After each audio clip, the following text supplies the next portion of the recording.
반갑습니다. 이광재입니다. 고맙습니다. 여러분 여기 파피아라 들으니까 기분 좋죠? 품격이 있죠? 우리가 좀 정치를 품위 있게 해야 되지 않겠습니까? 그죠? 근데 우리가 작은 걸 보면 큰 걸 알 수 있거든요.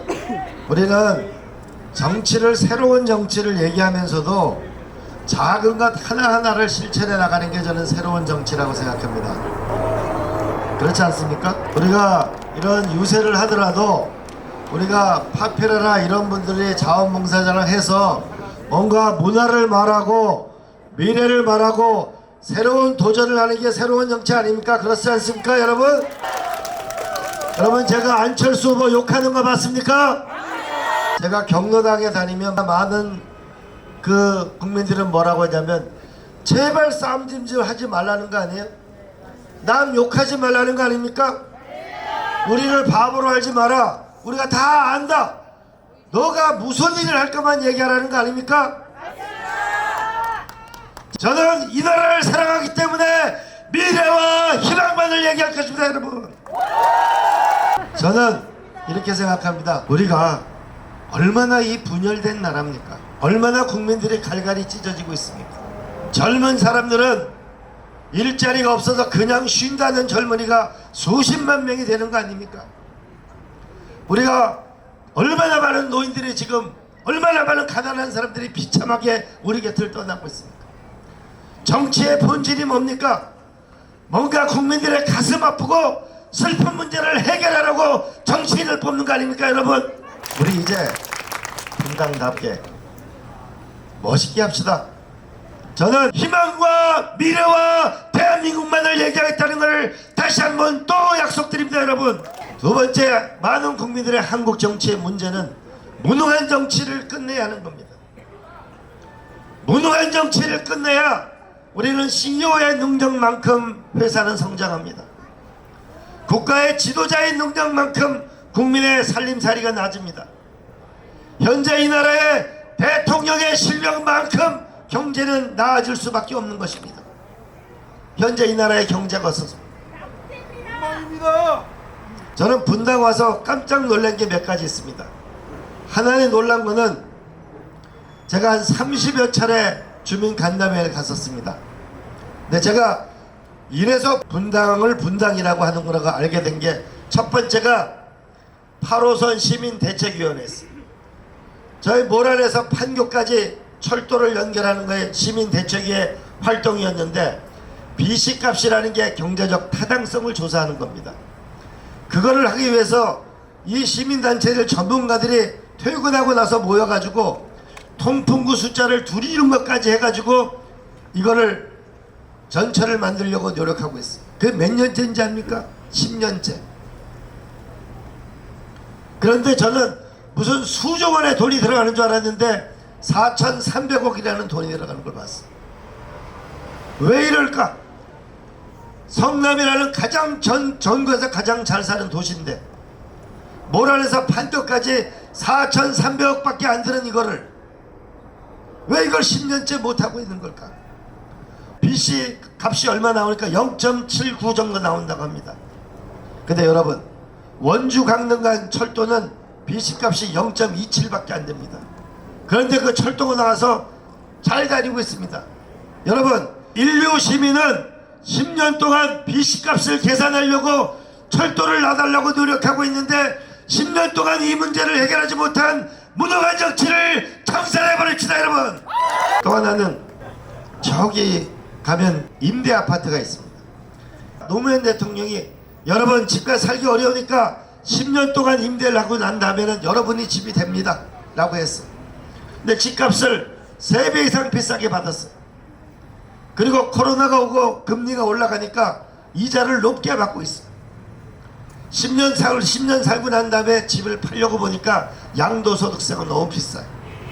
이 지역 주민들이 대책위를 만들어서 국회 앞으로, 청와대 앞으로, 용산 앞으로 그렇게 시위를 하러 다니는데 국회의원들이 나오는 사람마다 이 문제를 해결한다고 하는데 아직도 그 문제를 해결하지 못하는 이런 무능한 정치를 청산해버립시다 여러분. 우리가 무능한 정치를 끝을 냅시다. 우리가 이미지 정치 그런 거 청산해야 합니다. 제가 노무현 대통령을 모시고 있는데 재래식 상가를 가야 합니다. 가서 떡볶이도 뭐 서민 행보를 보내야 합니다. 그래야 이게 재래식가 상가분들이 대통령을 지지합니다. 그러니까 노 대통령이 뭐라고 얘기했냐면 내가 머리를 쓰라고 그랬지 몸을 쓰라고 그랬어. 무슨 정책을 가져가야 그 사람들이 살 수 있는가를 연구하래. 축구 선수가 노래를 잘하면 연봉이 올라갑니까? 그렇지 않습니까? 정치인은 본래 정치인이 자기 일을 잘해야 되는 거 아닙니까?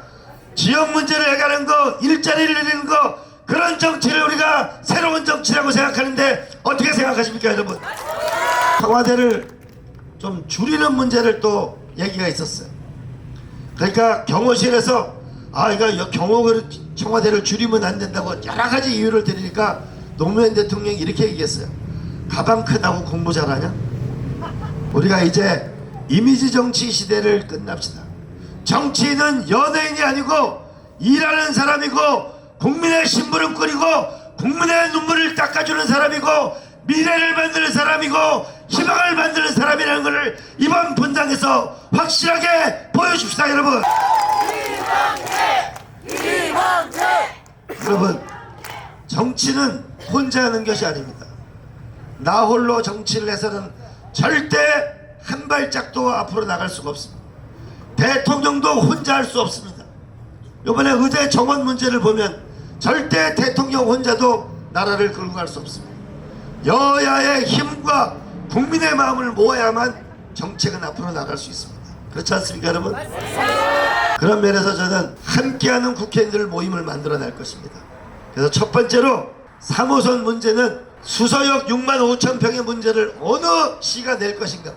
경기도지사, 수원시장, 화성시장, 용인시장, 성남시장, 그리고 그 지역에 있는 당선된 국회의원들과 연석회의를 해서 조만간 수서역의 대체부지를 만들어서 수년간 논쟁을 끌었던 이 종지부를 확실하게 끊어버리겠습니다. 여러분, 정치는 상상력의 공간입니다. 상상한 것을 현실로 만드는 것이 정치입니다. 고도 제한을 풀어야 재건축이 가능합니다. 만약에 판교가 고도 제한이 없었으면 훨씬 높은 건물을 지어서 회사도 있고 거기 직원들도 살 수 있었을 것입니다. 이 본부는 캐나다 몬트리올에 있습니다. 거기에 김동연 지사와 저는 같이 갈 겁니다. 오세훈 시장도 김포공항의 고도 제한을 해제하기 위해서 몬트리올을 갔다 온 바가 있습니다. 고도 제한을 풀어내겠습니다. 나아가 저는 성남공항을 이전해야 된다고 봅니다. 여러분 어떻게 생각하세요? 이렇게 얘기하니까 불가능하다고 얘기합니다. 과거에는 노무현 대통령 시절에는 용산 미군기지가 있었기 때문에 성남공항의 군사적 가치가 컸습니다.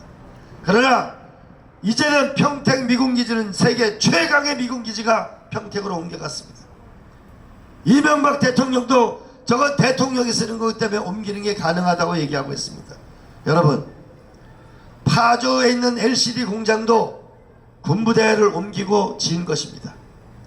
부산에 있는 센텀시티도 비행장을 옮기고 지은 것입니다.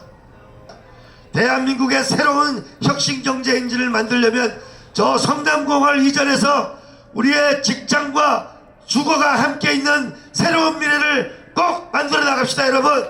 제가 이렇게 얘기하니까 그거 어렵다고 얘기합니다. 근데 생각해 보십시오. 대구공항은 어떻게 옮겼습니까? 광주공항은 어떻게 옮겼습니까? 대구공항 군위로 옮기는데 11조 원 정부가 지원해 줍니다. 이것이 가능했던 것은 달빛 동맹을 맺어서 영남과 호남의 정치력을 가지고 극복해낸 것이다. 안 그렇습니까?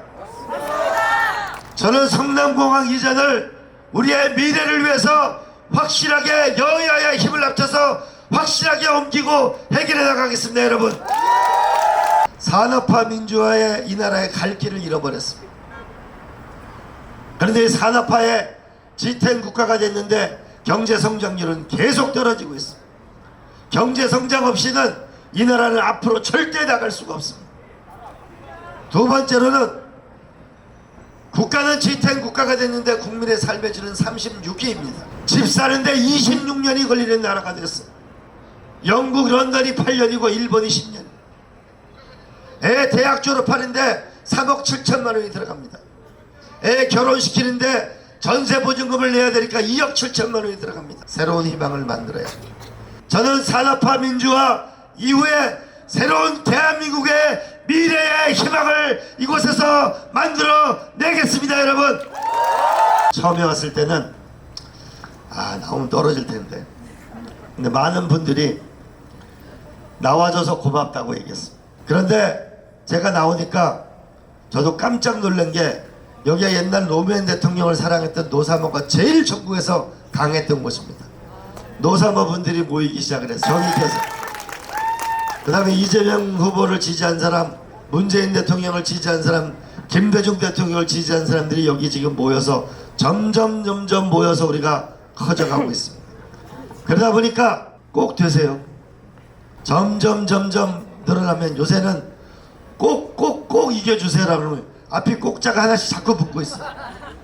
그러다 보니까 제가 심적 부담이 너무 커요. 그래서 제가 아침밥도 못 먹고 5시부터 제가 서현예에 가서 지금 고개를 숙이고 선거운동을 열심히 하고 있어요. 그래서 저는 정말 간절한 꿈이 있습니다. 노무현 대통령이 서거하셨을 때 제가 봉화마을에 갔을 때 노락바위 하나밖에 없었습니다. 거기서 제가 몇 달을 먹고 잤습니다. 내가 떠나기 전에 묘역하늘 내가 완성하고 떠나야겠다고 했어요. 박석을 하고 모금을 하고, 그리고 떠나기 전에는 영월에서 자갈을 전부 가져와서 거기에 전부 다 깔았어요. 떠날 때 저는 2가지 결심을 했습니다. 하나는 노무현 대통령 가족을 잘 모신다는 것, 그리고 2번째는 대한민국에서 의미 있는 선거에 도전해서 그 선거에 당당히 이기고 난 다음에 노무현 대통령 앞에서 뜨거운 눈물을 흘리겠다고 약속하고 왔습니다. 여러분, 이깁시다. 그리고 멋있게 이깁시다. 남을 비난하는 게 아니고 비전과 희망으로 이깁시다. 여러분, 무능을 이기고 유능으로 이깁시다. 여러분, 마음을 모읍시다. 마음을 모아서 함께 이곳 분당에서, 인류 주민이 산다는 이곳 분당에서 인류 정치를 만들어냅시다. 대한민국이 국민은 강한 나라고 지도자가 약한 나라입니다. 국민이 강한 나라면 지도자도 강한 나라가 나와야 우리가 위대한 나라로 나아갈 수 있습니다. 여러분, 함께 마음을 모으고 뜻을 모아서 4월 10일 날 뜨거운 승리의 함성을 여러분과 함께 만들고 싶습니다. 도와주십시오. 이광재! 우리가 역사라고 하는 것은 사람들의 마음 속에 이루어집니다. 민심은 천심이라고 했습니다. 우리 마음을 모아봅시다. 그래서 아마 이번 선거에 분당에서 이광재의 승리는 이광재 국회 하나로 보내는 것이 아닐 것입니다. 훨씬 더 큰 의미가 있을 것입니다. 여러분들을 그때 그냥 이광재 하나 국회 하나 보내는 게 아니고 대한민국의 새로운 미래, 그 새로운 미래를 가장 먼저 만드는 곳을 이곳 분당에서 만들고 대한민국의 미래를 이광재와 함께 도전하자는 데서 꼭 승리를 함께 해나갑시다. 여러분, 도와주십시오.